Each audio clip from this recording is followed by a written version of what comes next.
Ces 22 individus interpellés par la police judiciaire sont des fonctionnaires haut placés du ministère de l'Urbanisme, la direction de la fiscalité foncière cadastrale de la direction générale des impôts, la direction des archives et celle des affaires domaniales de la ville de Niamey, ainsi que les lotisseurs, démarcheurs et autres rabatteurs utilisés par le réseau.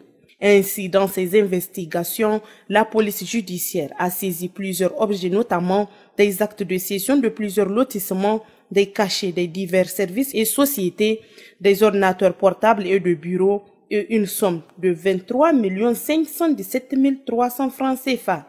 2308 actes de cession de plusieurs lotissements, 12 actes de cession vierges, 20 cachets de divers services et sociétés, 4 ordinateurs portables, 2 ordinateurs de bureau.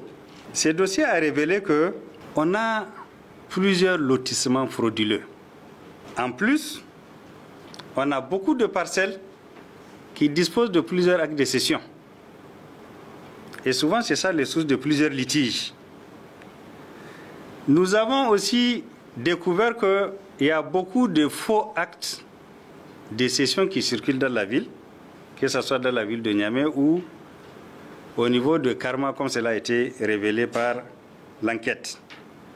En plus des actes de cession, ce qui est nouveau, malheureusement, on a découvert qu'il y a même des faux titres fonciers. L'enquête a révélé que, à côté de ces lotissements qui sont régulièrement autorisés, on adjoint des terrains qui ne sont pas compris, ce qui fait que, au lieu d'un lotissement autorisé de 10 hectares, vous vous retrouvez avec un lotissement de 30 hectares par exemple. Et malheureusement, les 20 hectares supplémentaires qui n'ont pas été autorisés, la procédure ne respecte pas les normes. Ils sont allés jusqu'à avoir des cachets. Parce que sur l'acte de cession, pour les lotissements, par exemple, les lotissements des lotisseurs privés, vous avez le cachet du lotisseur lui-même, mais vous avez aussi les cachets et les signatures de la mairie, des responsables de la mairie, et même des cachets de signatures pour qu'ils puissent, à l'intérieur du réseau, faire tout le processus.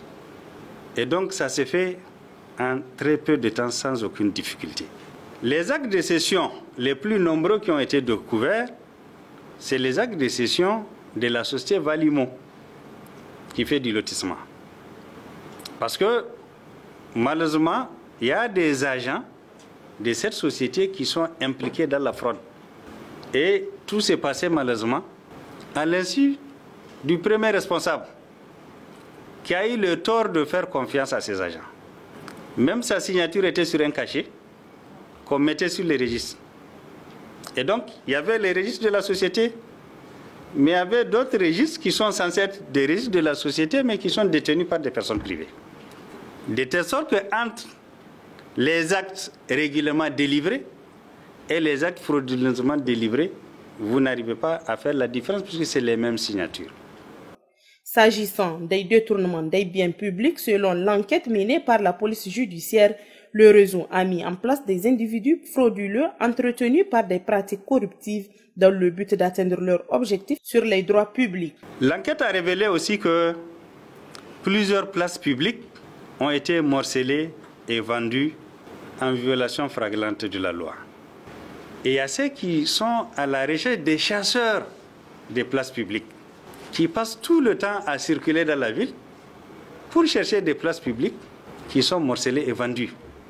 Vous avez des places qui sont vendues à 100 millions, des places qui sont vendues à 600 millions, et les gens deviennent subitement riches sans qu'on comprenne de ce que ça sort. Conséquence, nous avons des quartiers fantômes où vous n'avez pas de place où les enfants même peuvent jouer, les enfants du quartier. Vous n'avez pas de place pour les écoles. Vous n'avez pas de place pour la construction des services de santé. Toutes ces places sont identifiées, morcelées et vendues. Et je pense que ça interpelle tout le monde. Il faut qu'on arrête ça.